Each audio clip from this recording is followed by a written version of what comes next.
want to know if he's bunking up with Tyrrell, and if he's the big spoon or the little spoon. I think he'd be the little spoon, just out of principle, because Tyrrell's kind of, he's got the elderly gravitas.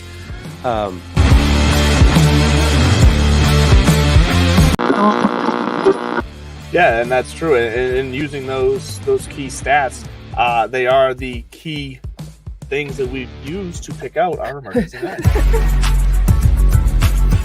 I don't appreciate the laughing because I recognize how fumbled that was as I lost my train of thought. But anyways, back to the no.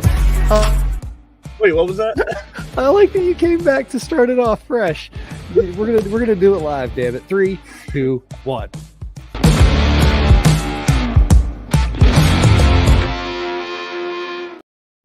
Doing it live, damn it, is what we do here on Divots and Pivots. I'm Andrew LeDuc, a.k.a. Mr. Mallard, joined, as always, the real talent of the show, Mr. Bud Copeland, the chief of morale. And first and foremost, because, and I say he's the talent of the show because he doesn't do silly things like I did today. If you're watching us on Facebook right now, apologize for the title. This is obviously the Puerto Rico Open is happening this weekend, but it's not the tournament we're talking about. It's the Arnold Palmer Invitational. Snafu, look at the schedule too fast when I type things out on Facebook. Doesn't let you change things as easily, but neither here nor there is the Arnold Palmer Invitational this week. Bud, how are you? Well, what's the state of your morale and life in Budland? Morale is in the shitter because I did all this research on the Puerto Rican Open. You know you did it. Shut No, up. I absolutely did not. No, morale's high, man. Things are good. What are you sipping on over there? You're gonna just throw a can up in the air. What are you drinking tonight? Well, in honor of it being the Arnold Palmer Invitation, we have a spiked Arnold Palmer. Oh, that's what we're rocking with. Of course, I actually did it. I'm so thoughtful and thorough in all my thoughts. Yes, you are. Morale's high, as you pointed out. Chief of Morale over here got some chirping from the gallery last week on social media, which made me feel good. Made me feel like I had made it when honest opinions seemed to really piss some people off. I missed that. What happened?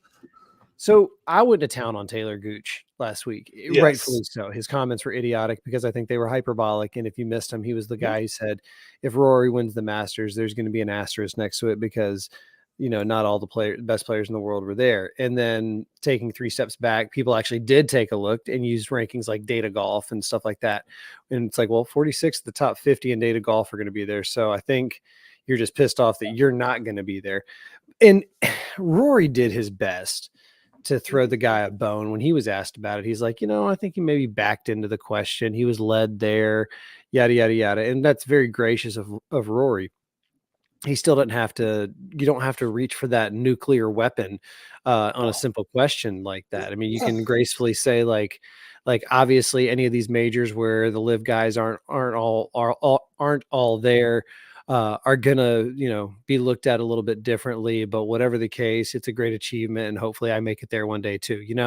When you've got 1 or 2 or 3 titles under your belt on the PGA Tour, I just found that was in poor taste to say, yeah, of course there's gonna be an asterisk there because not all the best players are there. Well, if we're gonna start playing that game, how about DJ? How about his Masters when it was in November? There was no gallery. You can't disregard the different course conditions and the lack of a gallery on but nobody really does that. You know why? Because it's a dickhead thing to do.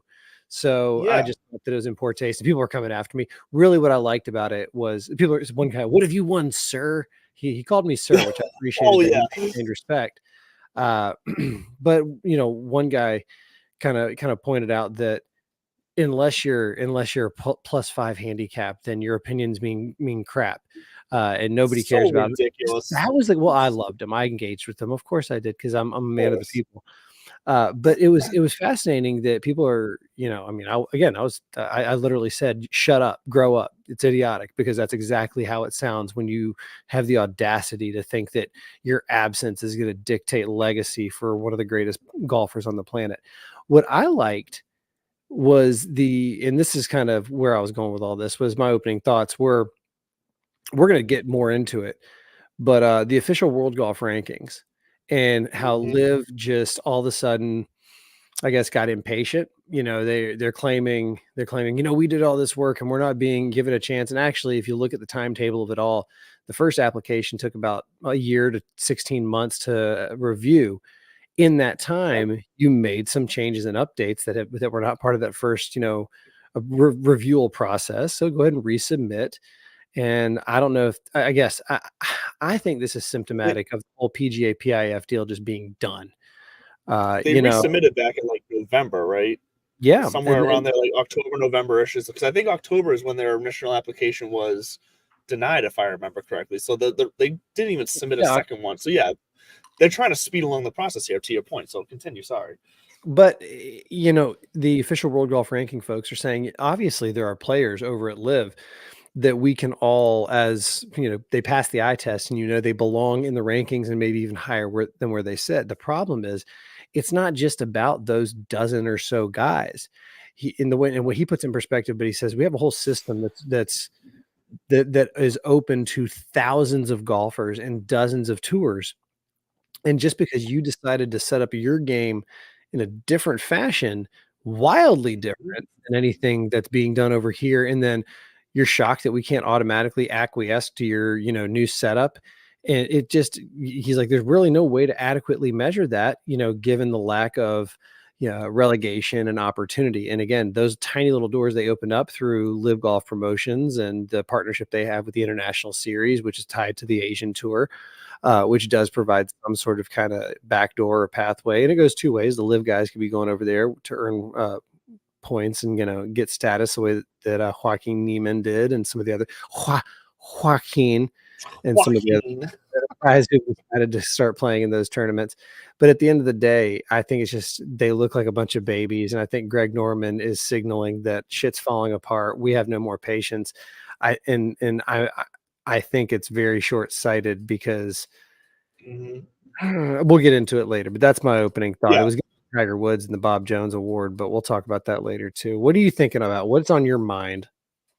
Yeah, so I do have a lot of thoughts on the rankings we'll get to later, as you said. But my opening thought is actually needing to step back a little bit and almost give maybe a little apology to the John Deere Classic. If you listen to our show and watch our show quite regularly, you know that for some reason when we're comparing top to bottom, we always seem to set the bottom level at the John Deere Classic. And I think it's just become a running thing with us. And it hit me today in reading, researching for the Arnold Palmer Invitational this week at Bay Hill, that maybe the John Deere Classic is a little more important than we give it credit for. And what brought me to that thought is that for the first time in a while this week at the Arnold Palmer, there's only going to be one exemption given to the Open Championship. Typically in the past, there's been three. The top three non-already exempt players get an exemption into the Open Championship. This year, there's only going to be one because of the way they've restructured the schedule, signature events, and the way they've restructured the whole entire season. Only the winner or the top finishing guy who's not already exempt gets in. There's two other tournaments that you can get exemptions in. The RBC, the RBC Canadian and the Memorial and the John Deere Classic. The winner or the highest finishing player at the John Deere Classic gets an exemption into the Open Championship. So all of a sudden, the John Deere Classic, to me now, hands up, my bad, bringing up the rung of the ladder of tournament importance, because the John Deere Classic has something that guys are going to be playing for. And this is a bigger picture thing that we're going to get into even more later, that I think the PGA Tour is doing something right in the way they've structured this. Guys are playing for something at tournaments you don't expect them to be playing for something at. And sorry, John Deere Classic, you are no longer going to be my punching bag. I will find another tournament to pick on. Maybe it'll be the Puerto Rican Open. The Puerto Rico Open. There we go. We don't even have the name of the damn tournament correct. I think it's the Puerto Rico Open, which was ironic enough. Fun pivot on that, on the Puerto Rico Open. It was about this time because it was the week of the Puerto Rico Open where I think it was about 2 years ago, my roommate and I were talking about that our 10-year anniversary is coming up, which is coming up in September. And I'm going to tell you right now, I'm going to have to take that show off that week. Because originally, we had talked about going, to the beach somewhere, maybe Costa Rica, Puerto Rico. And when I mentioned Puerto Rico, because I was also like, I wouldn't mind squeezing in golf while wherever we are. That plan's changed. I did sacrifice the golf for what we ended up planning, which is a week in Yosemite. Oh, nice. Thank you, thank you. It's going to be a lovely time. Nice hikes, nice, good It sounds views. awesome. Yeah, Yosemite. Although right now it's under about 12, 14 feet of snow. But anyway, when I suggested Puerto Rico, she goes, "They don't even play golf in Puerto Rico." And I had my PGA Tour app open at the time, and I just turned it around. It was the week of the Puerto Rico Open. You're right. The John Deere has a little more status. Funny enough, right now, one of this big, I'm not gonna say hooplas, but we get so focused on the top tier and the very top of everything that Yeah. we forget sometimes that there are thousands of guys trying to make their way. And in this restructuring, one of the things that some of the PGA Tour guys are griping about is that they're not getting, the status and the priority status in some of these tournaments that they thought they would, and they're not getting the opportunities that they thought they were going to get. And I guess the trickle down effect isn't working as well as Mhm. designed. Now that can be tweaked. They've been tweaking this stuff forever. I still think as long as you have dozens of tours, interconnected and thousands of players that can kind of jump from here to there, you have a blueprint for moving forward successfully. But they are going to need to make some changes, and we'll get into that in just a little bit. But yeah, I'm with you. No more shitting on the John Deere, especially since oddly enough, our morning wood green, which love that, is, I don't know. Let me see if I can get a shot of that. You see There it is. Yes, the condensation very because that is similar an color. AC drink. Oh, a little racy there, but no, it's kind of a cross between Augusta green and John Deere green. Did you see me stroking It that wood? is. Yeah, you were your finger was very strategically placed there. Let's use that to pivot into the news of this week.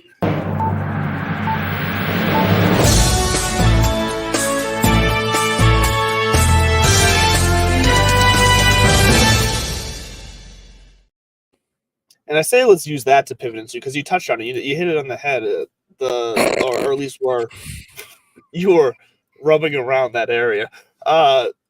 Once again, we have a quote unquote another quote unquote no namer winning to you and me and to others in the industry. Austin Eckroat, I think I actually said his name there right. Let's go.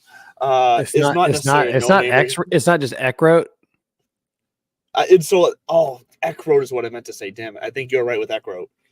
I mean, I I think got it it could be wrong. I cheered too early. it could be Ecroat. I don't know. I didn't know. I didn't know I about think the I only think one exemption into the Open going out this week. So you teach me all the time. Yeah, we learned from each other. But Austin came out and got his first PGA Tour win, and like I said, he's not a no-namer to us. He's an up-and-comer. He's a guy we talked about last year a little bit. He's a guy who's already been, I think, made at least one of our emergency nines this year. So he's a up-and-comer who I'm not really surprised has won this early in his career.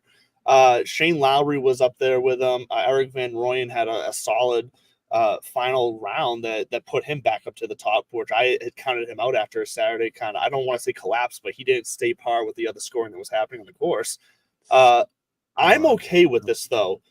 Austin winning is perfect for me. I think this is exactly what the PGA Tour was kind of looking to do. It's not that they don't want the stars to win.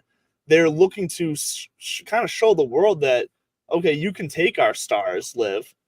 Golf's not dead here on the PGA Tour. Other stars will be born. I mean, seriously, it's what's No, happened throughout history. Guys rise, guys fall. Yes, the core group of quote unquote stars stick around at the top, but there's always someone new coming, waiting to climb the ladder who's going to emerge. And so far to start this year, we've seen it week after week. There's guys in this field that we're going to be talking about who seem like no names now. Given another month as we get into the major season, these are guys we're going to be talking about week in and week out.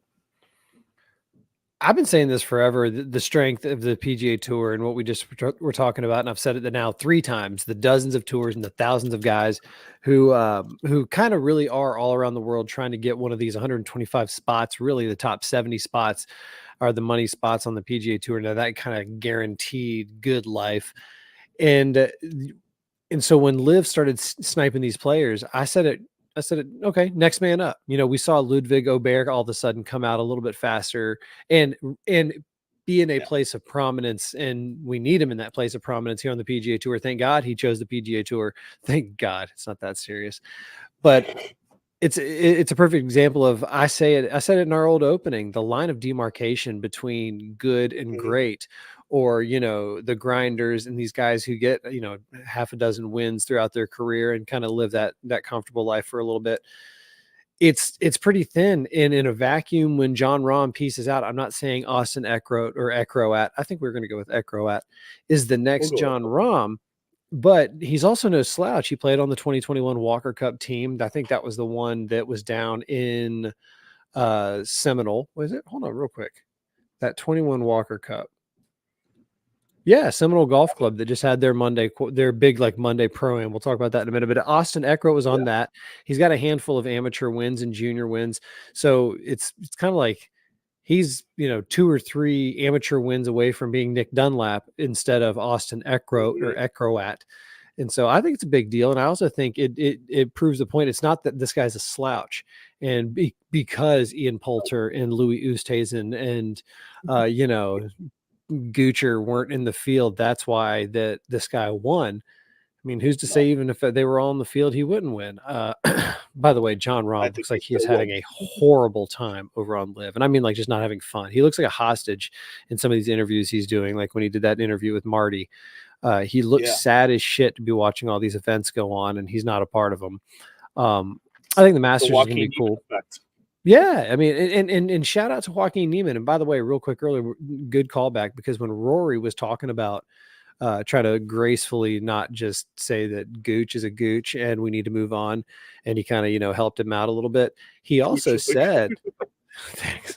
He also said that there are avenues, and I made this point the other morning, there are avenues through the International Series, through the Asian Tour, through the other partnerships, the DP World Tour, where you can go out and chase some wins or get recognized and maybe get a special invite or possibly get an automatic exemption through one of these wins, like Joaquin Niemann did. And Joaquin Niemann just got his invitation to the PGA Championship too. So he's 3 for 4, and he's going to try to qualify for the U.S. Open. But if he has a good showing at the Masters, and gets it and jumps just, I think, maybe a dozen more spots in the rankings, he's going to get an automatic bid in the U.S. Open too. So it's doable. Brooksy did it last year, went on to win a major and then joined the Ryder Cup.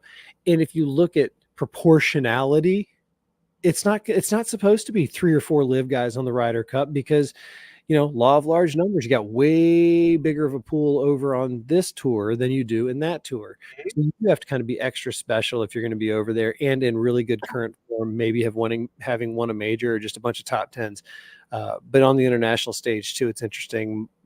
Mike Weir, President's Cup captain for the international squad, just came out and said there will be no live players on the international team, which is kind of telling. I think that again, and I should fact check that, because somebody out there's gonna be like, no, he didn't say that. You're fucking clickbait.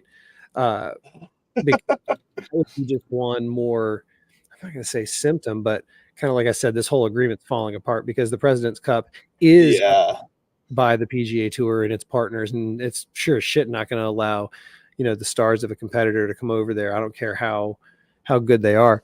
But well, if you have that quote correctly, I think it does lean into what you're saying, and that you've been saying it for the last couple of weeks now, that this deal does seem to be done, because a lot of the basic groundwork stuff that we did hear about originally, like the international teams and the live guys being able to play on those whatnot. Now, if this quote is right, then that squashes that. It's just another kind of groundwork that they had laid in the original plan that they let out that's now not coming true.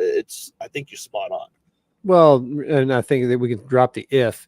USA Today quote, certainly I want the best players internationally to be playing in the President's Cup. Hopefully we come to a point that they are, said Weir. It's just an unfortunate situation that we're in right now. I've been told they're not eligible.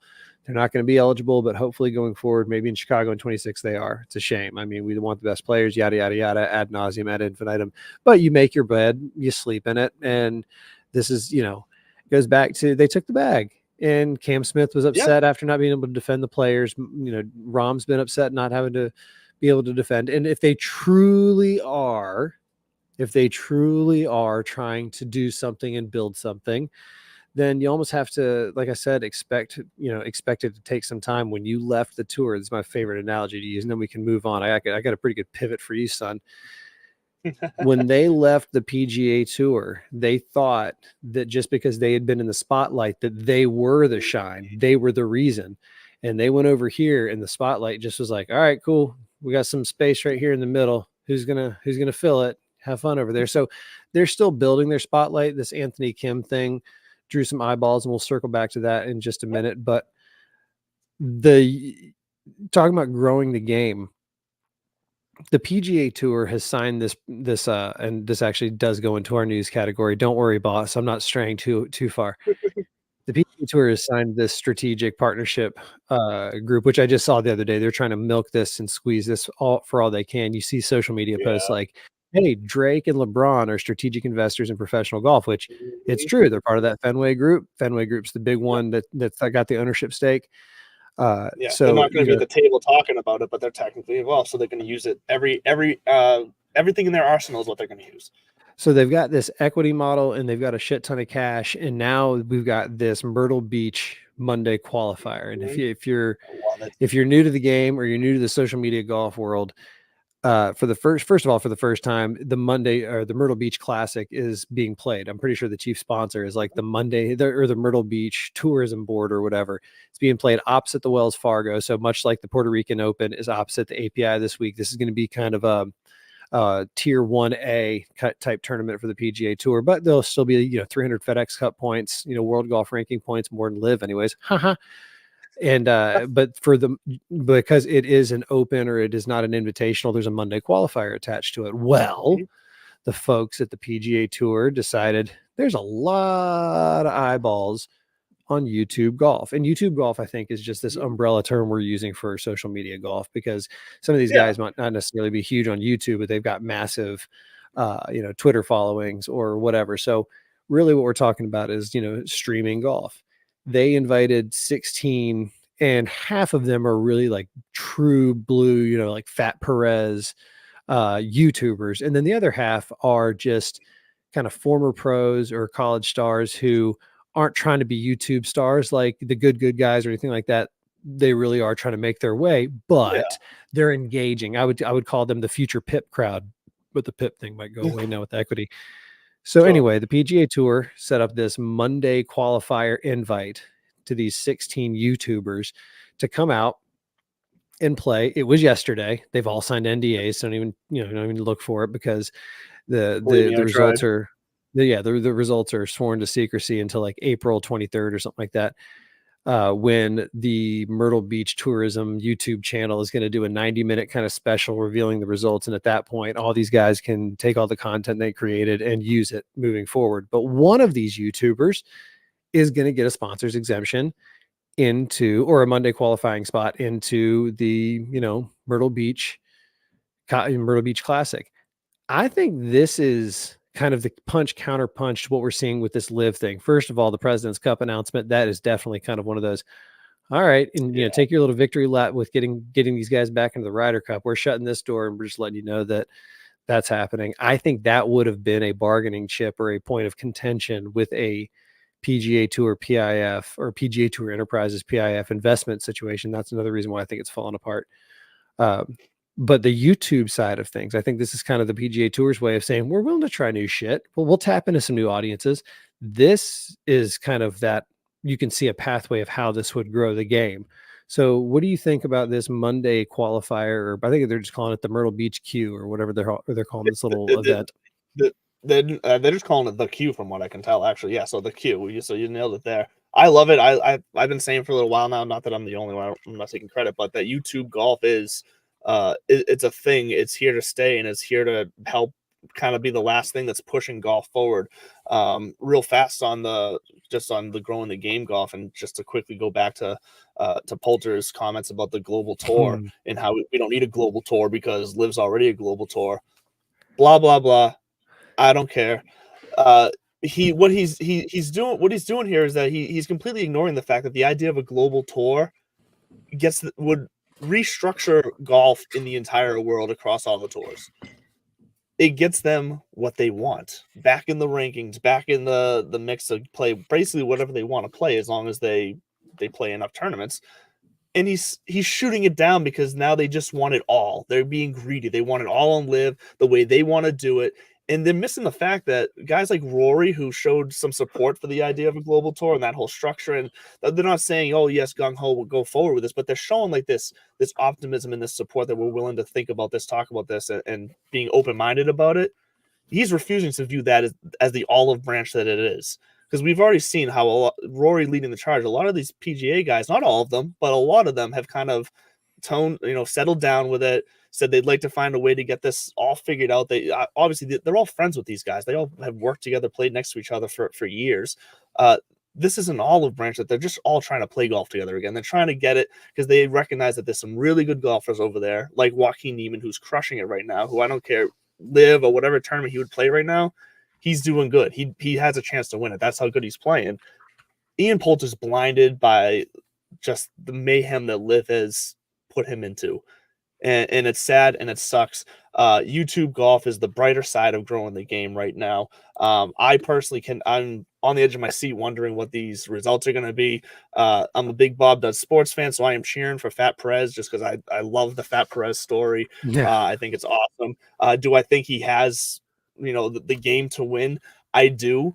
But I think one of the best guys out there that I think probably has the best chance to win it in my eyes is Grant Horvat. I think he's just a quality, technical, really zoned in golfer. And I think he can, I'll be curious to see how he did yesterday, because I think he has the real game to, to beat the other golfers that are in that space that were there for content creators. So I'll be curious. Do you have a pick that you think you'd like to see have won that, or you think would have won it?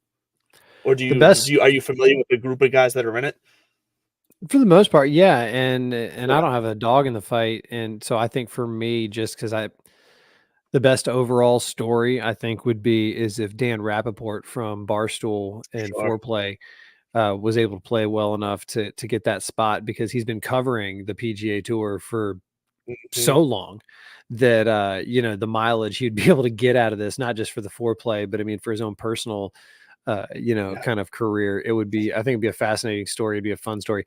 Any of these guys is going to be a fun story. And of course, when you are in that role, kind of you got here, not how everybody else did, or, there's different circumstances. There's not going to be an asterisk next to you. We're not going to start heading out asterisks. If you ever notice, they look like buttholes. And so that's what I think about asterisk. But I agree that Ian Poulter has, somebody pissed in his soup, and so he's all upset about things. But that's because it's human nature. It's natural. We're rebelling, ergo nobody understands us. Ergo we're enlightened, and we're kind of the next thing. And so everybody who's first, kind of the first people through the wall get shot, and then it's the guys who come behind us, and they think they're blazing a path, and I think they shook things up, but I don't think they're blazing a path by any means. But I like what you said about Joaquin Niemann, man on fire. He won, he's won back-to-back on Live. He go back to last fall. He won on the DP World Tour. He's got top tens, out the wazoo. We're going to use the term wazoo. Obviously playing well enough to get an invite from Augusta, and he's working his way up but it just goes to show too that maybe that's how hard you have to work, and how much you have to win at that level to have the equivalent with what we've seen over here, which is tried and true and tested. And that's the kind of thing you have to just understand, that you stepped away from where you were in the ecosystem. So yeah, it's kind of like when you're not in the major leagues anymore, you do have to, ride the bus for a little while. You might have to play in front of some empty houses if you really are blazing that path forward. But Joaquin Niemann, look out. And even if he were to win the Masters, even if he were to sweep, I don't think that's an indictment on the PGA Tour or kind of game set match for Live, again, because the beauty of golf is it's an individual sport, and there are thousands of guys out there who are at that professional level who, are deluded enough to think that they can win, but then they stay at it long enough, and some of them break through. So look out for Joaquin Niemann.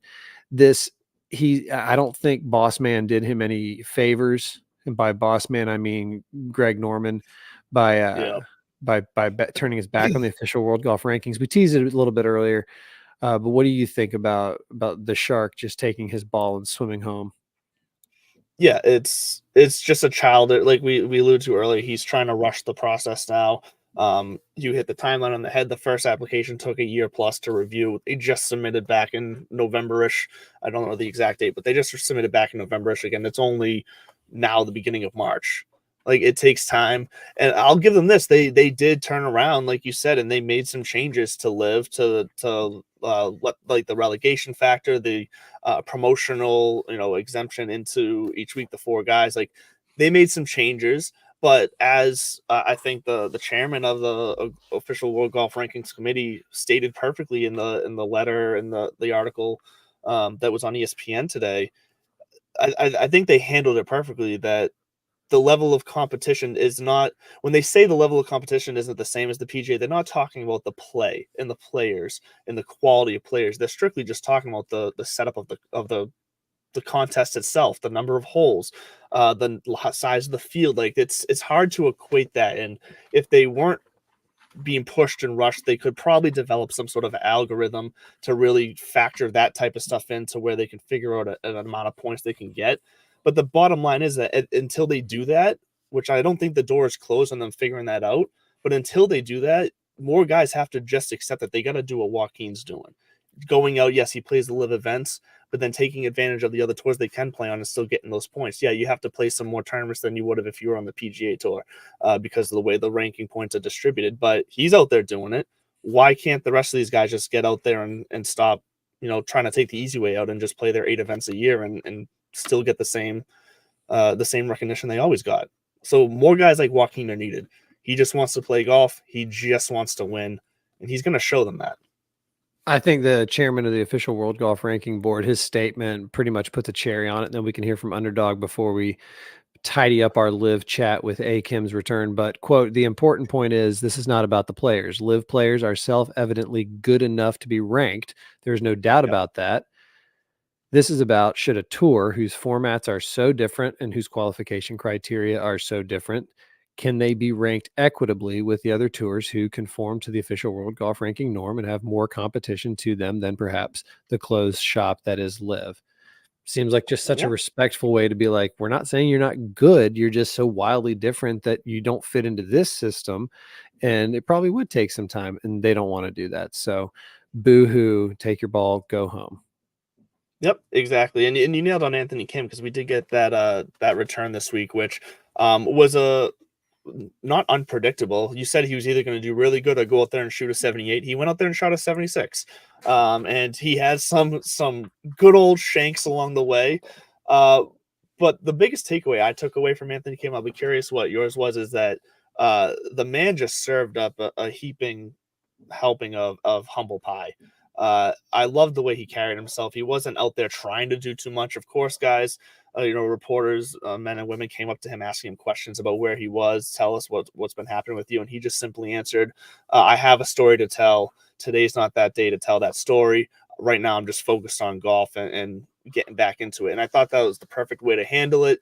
He seems to be doing this for the true, real comeback into golf, not necessarily getting one last shot at the limelight of it, taking what he can from it and then disappearing again. I get the feeling he truly just is ready to come back to golf. And live just happened to be the best avenue for him. And I don't blame him for choosing live to come back into. So I was happy with the way I saw Anthony Kim, the way he carried himself, the way he moved around the course all chill, even though he had some terrible shots. So go Anthony Kim. I'm going to be paying attention to the rest of his golf year here and see what he does. You can't deny, I do think it's soft serve that he chose the live route, but that's just me. But I also think that he was very open and said, I played like ass, but I don't expect that this is what's going to be. It takes scar tissue, it takes reps. We saw Tiger come out and say it even when he played in the Little Hero World Challenge, that kind of stuff. Like, it's just different. It's a whole different gear that you have to remind yourself about. And it's been a long time. And these are way different than any money game or, club tournaments or whatever he's been playing in. But, 76, 76, 76 or whatever he shot is, it's nothing to shake a stick at that level. It's just not good enough to sustain the 2 million eyeballs or whatever they were able to get with this coverage. And that was at 3:15 in the morning. And then, the tape delay stuff, I don't know how they calculated, but I saw they spiked with like 2 million viewers with Anthony Kim, the Anthony Kim effect, whatever. Yeah. He's got to do something better, though, than just show up if they want to sustain that. But I agree with you that I love his swagger. I love his style. I do hope that all of a sudden he catches lightning in a bottle and, jumps ship and comes home to the PGA Tour, but I guess that's why he chose Live, because it was an easier point of entry to maybe get to some top tier competition than what he would have had to go through in the other way. So welcome home, AK. Yeah, I'm here to see it, and we'll hear from Underdog real fast here, and then we will get into the specifics of Bay Hill and the Arnold Palmer Invitational. Fantasy Sports Corp and Underdog Fantasy have teamed up to start your fantasy season off in the win column with Best Ball. What is Best Ball? It's quite simply the easiest way to win. No team management, no trades, no waivers. It's their biggest contest ever, and it has only gotten bigger. You simply have to sit and win. You don't even have to set your lineup. Always get your best score every week. Just enter a contest, draft your team, and Underdog will do the rest. What could make this even better? How about free money, up to $100 using our exclusive promo code? Go online now and use the promo code DIVPIV to double your deposit up to $100. You tell them Gingerbread sent you. Good girl.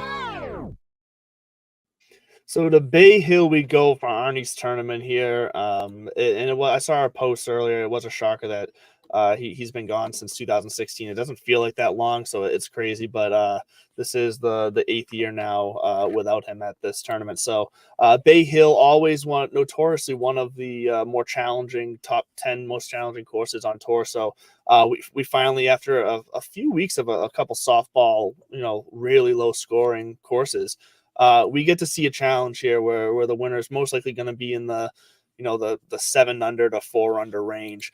It's a long one, 7,466 yards, par 72, signature event with the defending champion Kurt Kitayama, who I'd have to double check looking. I'm not sure he's even in the field this week. Let's just say he didn't pop on my model. We'll get to our models later, but I'm not even sure if he's in the field this week. But anyways, let's get to what are the key 3 stats that you're rolling out at Bay Hill this week? Or before we get to that, because I'm sure you always do you have any fun factoids for us about what's going on here this week? Pop quiz hot shot. What is Here we the go. ratio for a proper Arnold Palmer of iced tea to lemonade? I'd say it's probably somewhere around, I'm going to get real specific here, like 63% iced tea, and do the math for the other, for lemonade. 63% to 37%. Yeah. I don't know. It's 3 parts unsweetened iced tea, 1 part lemonade. Jesus. If you do go half and half, it's 63%. You think Arnie's out there? Well, if it's 3 parts, it's got to be pretty close. If 66% would have been 3 parts, right? Something like that. I don't know. This tournament is one of those that these guys are kicking themselves for missing, because it is Mr. Palmer's tournament. It's Bay Hill. It's a tough course. It's a signature event. It's one of the only signature events that has a cut. The Genesis, the Memorial, and just Arnold Palmer himself. We won't go down a rabbit hole too deep on this before we get into our key 3s. But Arnie Palmer transformed the game of golf in the sense of he made it so that these guys really were making money off course way more so than they could on course. And then, of course, famously, his agent went off and started the IMG, academies and, all that kind of stuff.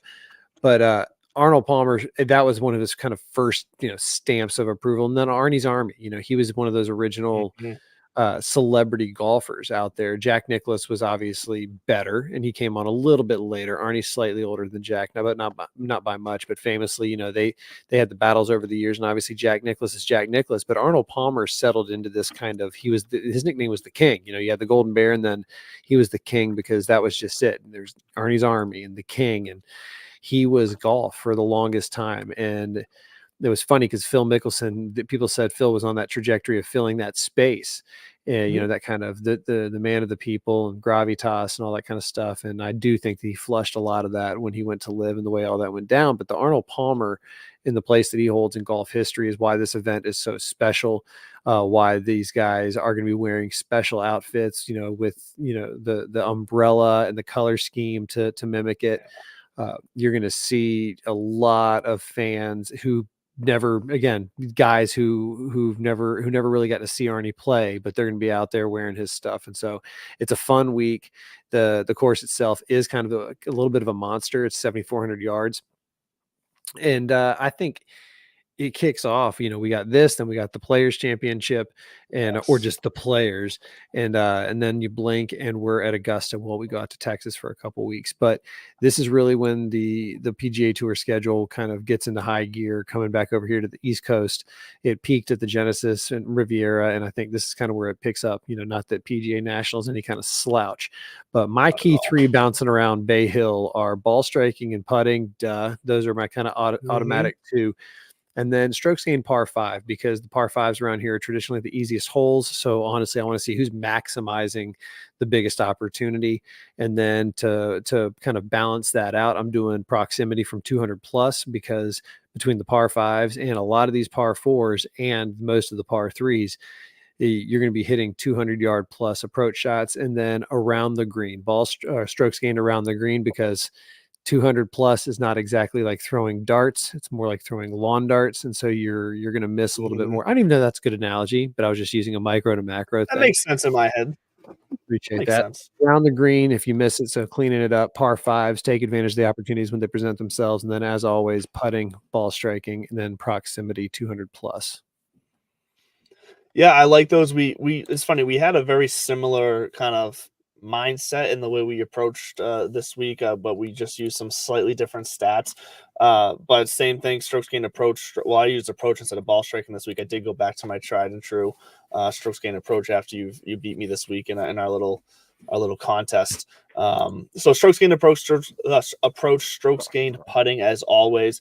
And then I also went proximity 200 plus yards out, but instead of the par 5s, I went the par 3s, 200 to 225 yards, because I feel like the par 3s, you alluded to the par 5s being some of the easiest holes in the course.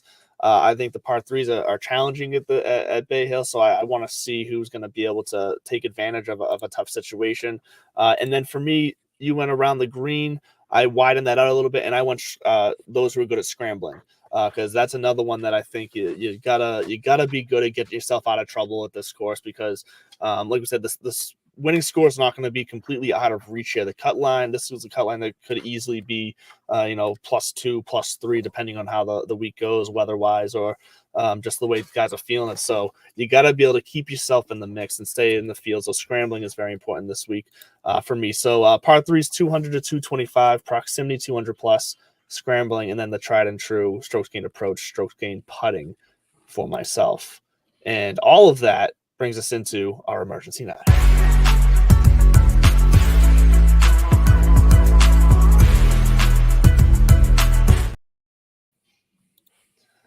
So I think I went first last week, Bud. So I'm going to give you the floor, the soapbox, to hit me with your emergency 9s. And I'm interested because I'm looking at our list here, and we have very little. We have like maybe 2, 3. It looks like 3 guys crossing over here. So I'll be curious to see where you pulled your guys from. It's hard to stray too far in a signature event, because you do have such a strong concentration of talent.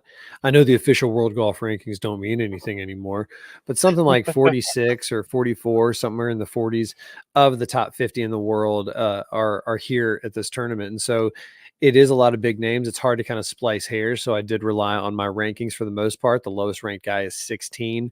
And that's where I'll start with. And I'll rip through my emergency 9, starting with number 9, Victor Hovland. I feel like this is a place that Victor Hovland is going to win eventually. Same with my number 8, Patrick Cantlay. When he pops in my model, I don't look away. Rory McIlroy has got a great history at this event. And I think once again, he's got something like a stroke. He's gained like 43 strokes on the field collectively in the last 5 years on this tournament. So he's due for a win here. Adam Scott, he's another name that him and Justin Rose are kind of those names that I'm going to trust every time they pop up, just like Ludwig Aubert, hot up and comer. Harris English, T2 or T3, top 5 finish here last year. Eric Van Rooyen after his second place last week. Xander Schauffele, he's number 2 in my model, and I've been waiting for him to win, and he's been chomping at the bit. And then number 1, Minwoo Lee, let him cook. Follow up that runner-up with a win. So there's my emergency 9 from Hovland to Lee and from you to me. Back to you in the studio. Oh, it could be a Hallmark card. I love seeing Could have been Minwoo till Lee. you fucked it up. I love seeing Minwoo Lee at the top of your rankings because how that would be fun. That would be fun. But you got to some really good points here. I think one of the most important things about playing Bay Hill usually comes down to current form and course history. And you hit on a couple of guys. Harris English is one guy who has fantastic course history here. So I love where you went there. I focus a little more on current form and my key stats than I did with course history. So number 9 for me is Christian Bezuidenhout. Still one of my favorite names to say on tour. Number 8, Luke List coming in. He's a guy who's been playing well, kind of quietly. And then number 7 is someone who has not been very quiet with how well he's been playing. About Matthew Pavon, we've already seen him win once this year, and I could see him still riding this hot hand. He's not slowed down. He hasn't won obviously again, but he's been in the mix. He's right around those top 20s, top 30. So I like him to play well this week. And then Sahith Theegala is another guy who has quietly found some comfort at this course. I believe he missed the cut last year. Oh no, sorry, it was the year before. Either way. He has some good history here, and he's been playing pretty decent this year, so I like that. We agree on Ludwig Hebert. I'm going back to Tom Hoagie at number 4 from last week. I played him last week. I think he finished in the T20s for me. I think around T23, T24. And then I agree totally. Victor Hovland. This is a course that he is eventually going to win on. Same with Xander. Xander's gonna continue to play well here year in and year out. And then my number 1. A guy who is been playing hot every time he's come out in the course recently, but Mr. Sam Burns. I think we can see a real flash of Sam Burns this week, and I really like him to take the win and get that jacket going this week. What jacket did what's the color jacket for the API? Isn't it that his his sweater. He gets the red sweater. The sweater, yeah. It's a red Arnie sweater. Yeah, I forgot about right. that. I called it the jacket. Sorry. We're entering fashion season on the PGA Tour. You know what's funny about the guys that you just said, which, good luck to you, Godspeed. We can go back to talking about golf. Number 3 in my model is Sahith Theegala. Number 5 in my model is Tom Hoagie, and number 7 in my model is Sam Burns. And I overlooked all of them for Victor Hovland, Rory McIlroy, and Adam Scott and Patrick Cantlay. I don't blame you for that. I don't hate those at all. I don't trust numbers as much as I trust my gut when there's, these guys were 10, 13, 15. So, 10 spots off. If you mean to tell me just head to head, who do you got at Bay Hill? Sahith Theegala or Rory McIlroy or Tom Hoagie or Victor Hovland? So, that was for my lineup anyways. So, that's fair enough. You did put Victor Hovland at number 9. I did put him at number 3. So, we'll cross hairs there, but there's some things about Palmer I think we're forgetting, and because we live in such a we live in the era of Tiger. Let's just be honest, and so everything gets measured. That even Jack Nicklaus gets measured against that because we have recency. But Arnold Palmer had 62 PGA Tour wins. 82 is the record. Tiger's tied right now. Oh God, is it Snead? Oh, that sounds right. Sounds right. Sam Snead. Yeah. Okay. So it's Tiger and Sam with 82, and then you've got Jack at 73, and then Ben Hogan at 64, and Arnold Palmer at 62. So he's 5th all time in PGA Tour wins. He's got a U.S. amateur under his belt. Let's see. What did he do in U.S. national team appearances? He won the Ryder Cup in 61, 63. He was a playing captain in 63. Baller. Kind of like T. Gray, down at the President's Cup a few years ago. So 61, 63, 65, 67, 71, 73, 75 as captain non-playing. And so he's won a handful of Ryder Cups, World Cup, which used to be another kind of team competition, two-player competition back in the day. So, and he was the President's Cup captain in 1996. Arnold Palmer is one of the I dare say he's going to get lost in the shuffle over time because, well, we lost Ben Yeah. Hogan a little bit. The current generations and the current, unless you're a true golf nerd and a golf dork, you don't know who Ben Hogan is, or you can't appreciate True. just what he did, and especially the opportunities he missed out on because of some of his car accident. And we'll talk about that, of course, in a couple weeks when we get out to Texas. But Arnold Palmer, fun week, big week. And the one other thing that you should look up if you haven't seen it before, the Golf Channel. He was instrumental in getting the Golf Channel started. I didn't know that. Yeah, there's a great picture on the opening, and you should look it up if you can find it. Arnold Palmer Golf Channel. So in case for this is great audio for people listening on the podcast, just Yeah, right. here, talking about Just listen to those keys. what to Google. There's a great picture of him, kind of like not the ribbon cutting ceremony, but whenever they flip the switch to start the Golf Channel and kind of go live, he was there, and they used to call it Studio AP, Studio Arnold Palmer, because it was also down there. I don't know if it was on the Bay Hill property, but it was in Orlando. Since then, Golf Channel's moved its operations up to New England. So shout out Golf Channel. We're local. If you ever need a couple of knuckleheads to come by, but Arnold Palmer, studio, no problem. The theme of the lesson here today is don't sleep on the Arnold Palmer trivia. And this is a special week for golf, and you're going to see that with the players and how they respect this place, and just like they respect the milkshakes at the Memorial, and they all just stand in awe of Tiger at Riviera. Arnie will be present this week in more ways than one. Another story I heard this week, it has nothing to do with the Arnold Palmer Invitational, but another kind of classic golfer, Mr. Fred Couples. It was the first time I've heard this story. I don't know if you've ever heard it before, but the reason why he doesn't wear a glove. I had not heard this until this week, but you tell it. So you also started this week. Yeah. So I saw the article and took a peek at it, or the post, whatever the hell it was. I read it though. And basically told the story about how when he was a kid growing up playing golf, he was basically, paid to go out and play golf every day. And so he was out there playing golf every day as much as he could. And he just kept absolutely because it was out in the Seattle area, wet, damp, raining all the time. And he played through all the weather no matter what. And he would just tear through his golf gloves, rip them to shreds until he absolutely couldn't use them anymore. And his parents basically said eventually, like, we can't afford to keep getting you these, $7-8 gloves every time you go through them. So he said, okay, well, fine. I'm just going to not wear a glove. And from that day forward, basically, he just never wore a golf glove again. And I thought that was just fascinating because, like, that's just, like, obviously a personal habit that he picked up due to necessity. And then he just became known for it. And I don't know, just a cool little fun, lighthearted story. I'm glad you saw it too, although part of me was kind of hoping I was going to bring you another little tidbit that you never knew before. Couples grew up in Seattle, and I'm reading from the story. And in a way, the golf course was his babysitter. He said he'd get $5 a day and get dropped off at the golf course when he was about 9 or 10 years old. His parents always knew he was there, but if they happened to stop by and he wasn't, he'd be in trouble. A golf glove cost like $7 or $8 back then, Couples said. I would ruin them in the weather. Played every day, whether it was rain, sunshine. Yeah, I didn't know that that's why. And it was funny because I didn't realize until you see it. You're just like, oh my God, yeah, he doesn't wear a glove.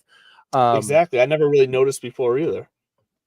No, I did see that. I think that's an awesome story. And to kind of cap it all off, I mentioned it at the top of the story, but the biggest announcement, and it will be the big story coming up the week of the U.S. Open, is that Tiger Woods is getting the Bob Jones Award.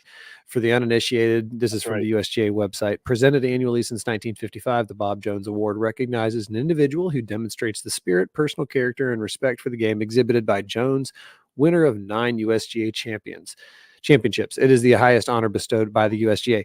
And Tiger now has 9 as well. 3 U.S. juniors, 3 U.S. amateurs in a 6-year run, by the way, which is just astronomically mind-blowing.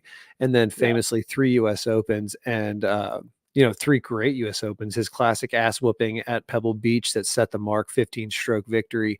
Then he won at Bethpage Black, which was symbolic, being the first, public course to host the U.S. Open there. And then, of course, his battle with Rocco in 2008 on a broken leg, Torrey Pines, one of the most photographed and probably played.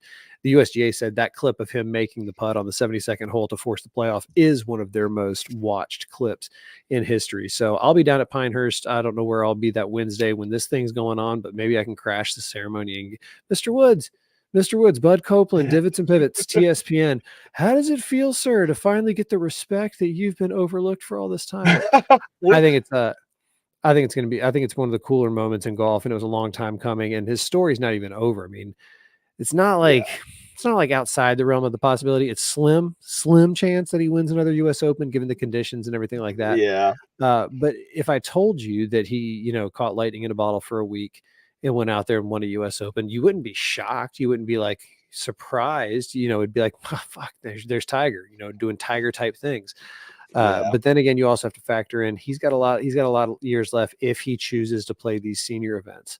I could see Tiger being a guy who doesn't want to go on the Champions Tour, but then I could also see him being competitive until the day he dies. So I'm glad you brought that up because this is definitely a bigger conversation. So shame on me for trying to squeeze it in here in the last couple of minutes. But I was actually asked that this weekend if by someone at a bar if I thought Tiger Woods would go on to play the Champions Tour and the senior events. And I just a couple weeks ago before the Genesis, my answer was yes. I think we might have even talked about it here because I went with the route that he's a competitive guy. He's want to and he'll be able to play a little bit more relaxed, but still be competitive on that tour. And I thought for sure he's going to. But after we kind of heard some of the things after he withdrew from the Genesis and some of the stuff came out that there's a possibility he said that if he could just retire right now, he would, but he's got too many obligations that is not going to allow him to retire like that. I know that could have just been lip service. It could have just been someone squawking something. But if there's if there's a thought anywhere remote close to his mind about that, then I don't think he'll go to the Champions Tour at this point. Like I think he will just stay focused on. He's already starting to show it. I think he's going to stay focused on some of these other avenues, the TGL, the PGA. I think he's going to kind of be like this silent behind the scenes, continue to be this force for the PGA in general. And we'll see what else he gets into. But I don't think Tiger will go onto the Champions Tour at this point. I think when he's done on the PGA main tour. I think that's going to be the last we see of him, other than ceremonial fashions. And at things like the Seminole Pro member, which is, if you're not familiar with it, real quick, Seminole Golf Club or Country Club, whatever, Seminole Golf Club, I think down in Florida is one of the most exclusive and one of the most respected, highly regarded golf courses in the country. Ben Hogan famously used to go down there and prepare for the Masters, which is kind of what started bringing some attention and eyeballs to it. They host an annual pro member because their member roster does include tons of PGA Tour pros and a lot of other high name people such as Mike Wan of the USGA and also like the CEO of the PGA. Although I don't know if Mike Charles Schwab himself was on that list, I believe. Yeah, I think Rory McIlroy's dad is a member and he's on here. I don't know if he plays with Rory or somebody else, but anyways, it is way, way, way stronger a field. That's always the joke, is it's a stronger field than the Honda or the Cognizant that is right down the street. But it was an interesting thing to see. And for the first time ever, though, Tiger played. And he played in the same group as Justin Thomas and the aforementioned CEO of the PGA.